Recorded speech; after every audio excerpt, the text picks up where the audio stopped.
Hello students, आज की video में हम आपके लिए टॉपिक लेके आ रहे हैं उपसह संयोजक बंध, कोऑर्डिनेट पॉइंट। बेसिकली अगर हम जानें कि कोऑर्डिनेट बॉन्ड होता क्या है तो ये एक प्रकार का सह संयोजक बंध ही होता है। बस अंतर इतना होता है कि इसमें दोनों परमाणुओं के मध्य जो इलेक्ट्रॉन युग्म होता है उस पर किसी एक का ही अधिकार होता है, जबकि सहसंयोजक बंध में उपस्थित इलेक्ट्रॉन युग्म पर दोनों परमाणुओं का समान अधिकार होता है। इस बंध के निर्माण में जो परमाणु इलेक्ट्रॉन युग्म रखता है वह दाता परमाणु कहलाता है, और जो परमाणु इलेक्ट्रॉन युग्म को ग्रहण करता है उसे ग्राही परमाणु कहते हैं। इलेक्ट्रॉन युग्म को दाता परमाणु से ग्राही परमाणु की ओर तीर के चिन्ह द्वारा दर्शाते हैं।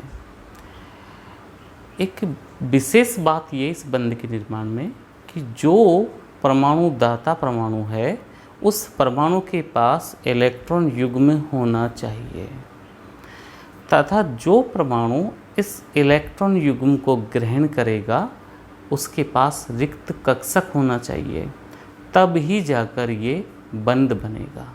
चलिए इसको हम एक एग्जाम्पल से समझते हैं, तब हमको बेटर समझ में आएगा। देखिए हमारे पास RNC है,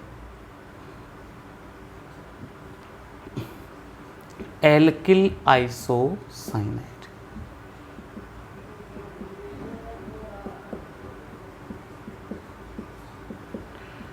इसमें नाइट्रोजन के पास टोटल 5 इलेक्ट्रॉन होते हैं, कार्बन के पास 4 इलेक्ट्रॉन होते हैं। ओके, नाइट्रोजन के इसके साथ ये तो 2 बंध तो ये बना लेगा, तो इस कार्बन के पास टोटल कितने इलेक्ट्रॉन हो गए? 2 2 4 2 6। अब इस नाइट्रोजन, अब ये 1 इलेक्ट्रॉन है, इसके 1 इलेक्ट्रॉन के साथ सहसंयोजक बंध का निर्माण कर लेगा। ठीक है, R कुछ भी हो सकता है, जैसे कि R की जगह पर हम CH3 ले सकते हैं, CH3NC का एग्जाम्पल ले सकते हैं हम। ठीक है, CH3NC में अगर हम देखें तो इसकी पूरी व्यवस्था को आपको समझा देता हूँ मैं। इस कार्बन के पास 4 इलेक्ट्रॉन है, इसके पास 5 इलेक्ट्रॉन है, इसके पास 4 इलेक्ट्रॉन है। ओके, अब ये नाइट्रोजन इसके 1 इलेक्ट्रॉन के साथ साझा कर लेगी और एक एक बंध यहाँ सहसंयोजक बंध यहाँ निर्माण हो जाएगा। तो सहसंयोजक बंध में तो क्या हो रहा है, दोनों परमाणुओं का इलेक्ट्रॉन युग्म पर समान योगदान है। ओके, चलिए लेकिन अगर हम बात करते हैं, इसने ये चलो ये भी साझा करके 2 सहसंयोजक बंध ये बन चुके। अब इस कार्बन का भी अष्टक पूर्ण नहीं हुआ, इससे नाइट्रोजन का तो अष्टक पूर्ण हो गया, 2 और 4 6 और 2 8। लेकिन हम देखें तो इस नाइट्रोजन के पास ये इलेक्ट्रॉन युग्म ऐसे ही रखा हुआ है, बंध बनाने में भाग नहीं ले रहा है, ये लोन पेयर का काम कर रहा है। तो आप क्या कर सकते हैं, इस इलेक्ट्रॉन युग्म को किसको डोनेट कर सकते हैं? कार्बन को डोनेट कर सकते हैं। अब जो परमाणु इलेक्ट्रॉन देता है, जो परमाणु इलेक्ट्रॉन युग्म को दान करता है उस पर धनावेश आता है, और जो परमाणु इलेक्ट्रॉन युग्म को ग्रहण करता है उस पर ऋणावेश आता है। तो इस आवेश की गणना हम फॉर्मल आवेश के रूप में करते हैं। तो देखिए फॉर्मल आवेश जो आपने कहीं पहले नाम सुना हो, तो फॉर्मल आवेश का हम एक फॉर्मूला बना देते हैं। फॉर्मल आवेश Fc, फॉर्मल चार्ज, जिसको उभयनिष्ठ आवेश, नियमनिष्ठ आवेश, औपचारिक आवेश के नाम से भी जानते हैं। इसका फॉर्मूला होता है परमाणु की समूह संख्या माइनस असभाजित इलेक्ट्रॉन की संख्या प्लस सहसंयोजक बंध की संख्या। कार्बनिक रसायन में किसी भी परमाणु पर अगर हम फॉर्मल आवेश की गणना कर रहे हैं तो हम इस सूत्र का उपयोग कर सकते हैं। ओके, चलिए हम इसी एग्जाम्पल का एप्लीकेशन कर लेते हैं। इस एग्जाम्पल का एप्लीकेशन सबसे पहले हम नाइट्रोजन पर आवेश की या फॉर्मल आवेश की गणना कर लेते हैं।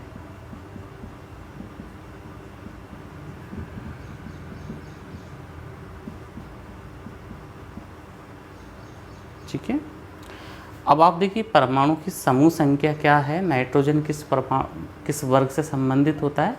5वें वर्ग से संबंधित होता है।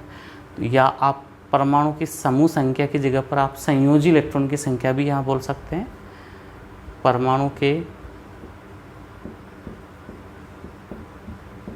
संयोजी इलेक्ट्रॉन की संख्या, इससे अच्छा समझ में आ जाएगा हमको। तो संयोजी नाइट्रोजन के बाह्यतम कोश में कितने इलेक्ट्रॉन होते हैं? 5 माइनस असहभाजित इलेक्ट्रॉन की संख्या। अब यहाँ पर अगर हम देखें तो लोन पेयर की संख्या कितनी आ रही है? आप देखिए इसमें लोन पेयर आ रहे हैं या नहीं आ रहे हैं? देखिए नाइट्रोजन ने अपना लोन पेयर तो किसको ट्रांसफ़र कर दिया? इसको ट्रांसफ़र कर दिया। तो यहाँ नाइट्रोजन पर कोई लोन पेयर नहीं है, तो यहाँ क्या लिख देंगे आप? 0 प्लस सहसंयोजक बंधों की संख्या। अब आप देखिए अगर आप RNC को बताते हैं तो RNC ऐसे होता है, ठीक। तो 3 बंध तो ये हो गया और 1 बंध ये हो गया, तो टोटल कितने हो गए? 4 बंध हो गए। तो रिजल्ट क्या जाएगा? 5 - 4 बराबर +1। और मैंने आपसे ये भी कहा था कि जो परमाणु इलेक्ट्रॉन युग्म देगा उस पर धनावेश आना चाहिए। गलती से हमारा आंसर ऋणावेश में आ जाता तो हमारा आंसर गलत ही होता, क्योंकि वो गलती है, तो गलती हमको करनी नहीं है। इस बात का हमको ख्याल रखना है, ठीक है। चलिए अब हम कार्बन पर फॉर्मल आवेश की गणना करते हैं।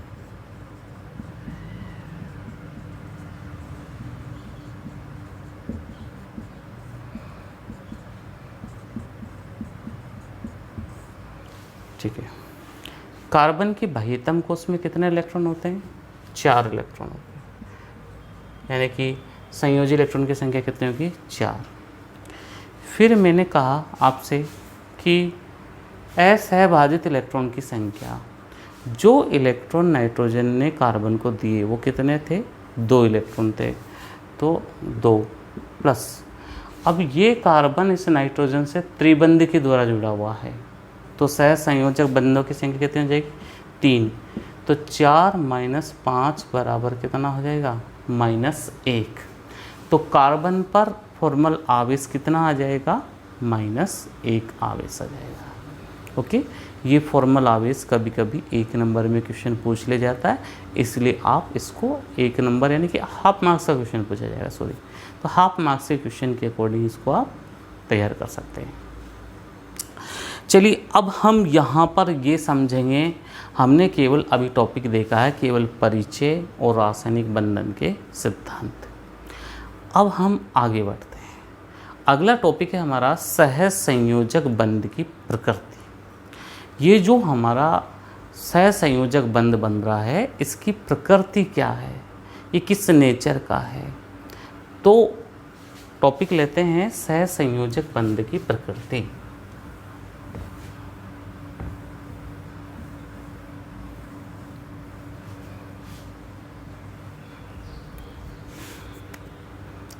आप इसके ऐसे कैसे नोट्स बना सकते हैं?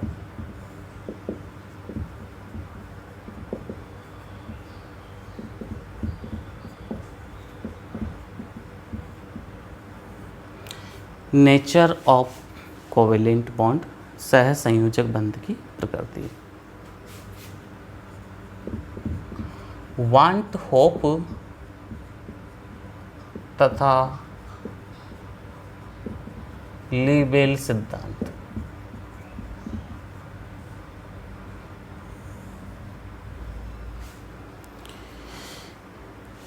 ये सिद्धांत हमें ये बताता है कि कार्बन चतुसंयोजी होता है और कार्बन की चारों संयोजकताएं 3 आकृतियों में व्यवस्थित हो सकती है, जिन्हें हम चतुष्फलकीय, पिरामिडीय तथा वर्ग समतलीय कहते हैं। लेकिन वांट हाफ तथा लीबेल के अनुसार कार्बन की केवल चतुष्फलकीय संरचना ही सर्वाधिक स्थायी संरचना होती है। ऐसा क्यों कहा इन्होंने? क्योंकि कार्बन की जो चतुष्फलकीय संयोजकता है या संरचना है, उसमें क्या होता है, परमाणु एक दूसरे से अधिकतम दूरी पर होते हैं, जिससे न्यूनतम प्रतिकर्षण होता है और अधिकतम स्थायित्व होता है। इस कारण से वान टॉप तथा लीबेल ने कार्बन की जो संरचना बताई है वो चतुष्फलकीय संरचना को महत्वता देते हुए बताया।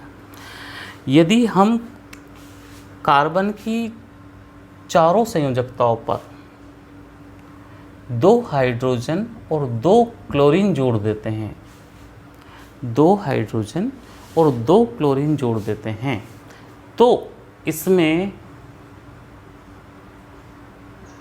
जो वर्ग समतलीय संरचना है वो 2 समावेवी रूपों में मिलती है। वर्ग समतलीय संरचना 2 समावेवी रूपों में मिलेगी। वर्ग पिरामिडीय भी 2 रूपों में मिलेगी। वर्ग पिरामिडीय भी 2 रूपों में मिलेगी, लेकिन चतुष्फलकीय है वो केवल एक ही रूप, समावेवी रूप में पाई जाती है। बना के देखते हैं संरचनाएं हम, तब हमको सही आइडिया हो जाएगा। जैसे मैं कह रहा हूँ कि ये CH2Cl2 का समकक्ष रूप होना चाहिए। दोनों हाइड्रोजन एक तरफ है, दोनों Cl एक तरफ है, एक रूप तो ये बन सकता है। लेकिन इसका दूसरा रूप भी पॉसिबल है, ऐसे पॉसिबल है। ये CH2Cl2 की 2 संरचनाएं यहाँ बनती है। अब कौन सी संरचना सही है ये वान टॉप तथा लीबेल नहीं बता सके। वर्ग पिरामिडीय भी 2 रूपों में मिल सकती है। देखिए आप, जैसे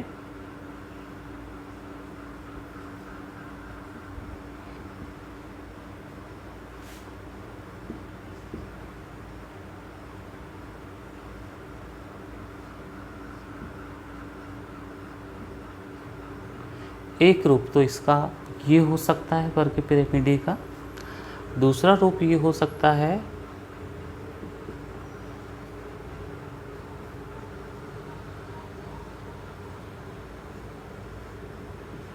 ये रूप भी यहाँ देखने को मिल सकता है। तो इसमें भी वान टॉप तथा लीबेल ये नहीं समझा पाए कि दोनों में से किस संरचना में ज़्यादा स्थायित्व है CH2Cl2 का। लेकिन जब चतुष्फल की संरचना देखी गई तो चतुष्फल की संरचना में देखा इन्होंने CH2Cl2 केवल एक रूप में सर्वाधिक स्थायी होता है। ऐसे ये बॉन्ड एंगल है 109 डिग्री 28 मिनट। आप चाहे तो हाइड्रोजन को यहाँ ले सकते हैं, Cl को आप इस साइड लेके जा सकते हैं। तो ये चतुष्फलकीय रूप में सर्वाधिक स्थायी था। अब वान टॉप तथा लीबेल ने मान लिया कि यहाँ पर सह संयोजक बंध के निर्माण में जो कार्बन चतुसंयोजी है वो चतुष्फलकीय आकृति में ही व्यवस्थित होगा। ओके, तो आपको टॉपिक लिख लेना सह संयोजक बंध की प्रकृति, और इसके बारे में लिखना आपको यह प्रकृति वान टॉप तथा लीबेल नामक वैज्ञानिक ने समझाई। इनके अनुसार कार्बन विभिन्न संरचनाओं में मिलता है, जैसे चतुष्फलकीय, वर्ग पिरामिडीय तथा वर्ग समतलीय। लेकिन वान टॉप तथा लीबेल के अनुसार केवल चतुष्फलकीय संरचना ही सर्वाधिक स्थायी संरचना है, क्योंकि इस संरचना में परमाणु एक दूसरे से अधिकतम दूरी पर व्यवस्थित होते हैं, जिससे इनमें न्यूनतम प्रतिकर्षण व अधिकतम स्थायित्व उपस्थित होता है। अन्य संरचनाएं अगर हम CH2Cl2 के रूप में देखें तो वर्ग समतलीय संरचना में 2 समावयवी मिलेंगे,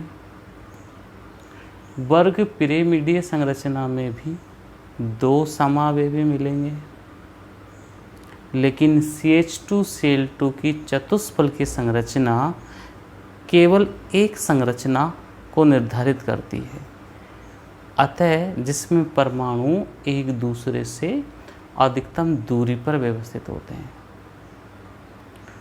चतुष्फल की संरचना को अगर आप, ये 3D संरचना होती है, देख से एक परमाणु, एक हाइड्रोजन, ये कार्बन है, ये हाइड्रोजन है, फिर ये हाइड्रोजन है और फिर ये hydrogen.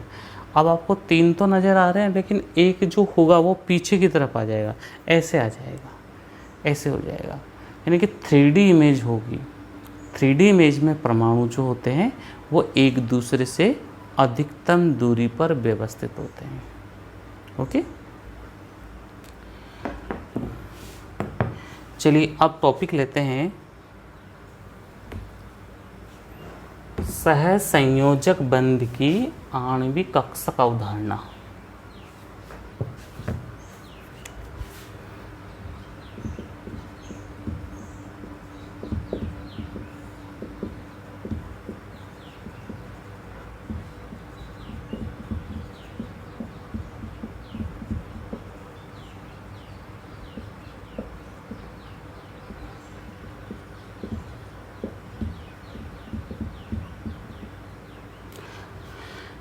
Molecular orbital concept of covalent bond, MOT जिसका नाम आपने सुना होगा। देखिए, आणविक कक्षक अवधारणा को समझने से पहले हमको परमाणु कक्षक के बारे में जानकारी लेनी होगी। देखिए, परमाणु कक्षक नाभिक के चारों ओर का वह स्थान है जहाँ इलेक्ट्रॉन के पाए जाने की संभावना सर्वाधिक होती है, परमाणु कक्षक कहलाता है। परमाणु कक्षक एक नाभिक से संबंधित होता है, लेकिन जो आणविक कक्षक होता है वो परमाणविक कक्षकों के संयोग से बनता है, जिसमें एक से ज़्यादा नाभिक भाग लेते हैं।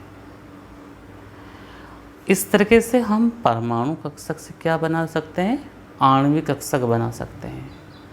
तो इस आणविक कक्षक अवधारणा में हम यहाँ परमाणु कक्षकों से आणविक कक्षक का निर्माण करेंगे। इस प्रक्रिया में अतिव्यापन होगा। क्या होगा? अतिव्यापन। तो देखिए बेटा, टॉपिक आपको डाल लेना है ये सहसंयोजक बंध की आणविक कक्षक अवधारणा, और उसमें सबसे पहले आपको क्या लिखना है, परमाणु कक्षक की परिभाषा। यानी कि आपको कैसे लिखना है, किसी परमाणु में नाभिक के चारों ओर का वह स्थान या क्षेत्र जहाँ इलेक्ट्रॉन के पाए जाने की संभावना सर्वाधिक होती हो, क्या कहलाता है, परमाणु कक्षक कहलाता है। परमाणु कक्षक एक नाभिक से संबंधित होता है। फिर आपको लिखना है, परमाणु कक्षकों के संयोग से आणविक कक्षकों का निर्माण होता है, और आणविक कक्षक एक से ज़्यादा नाभिकों से संबंधित होते हैं। इसके बाद में आपको लिखना है अतिव्यापन।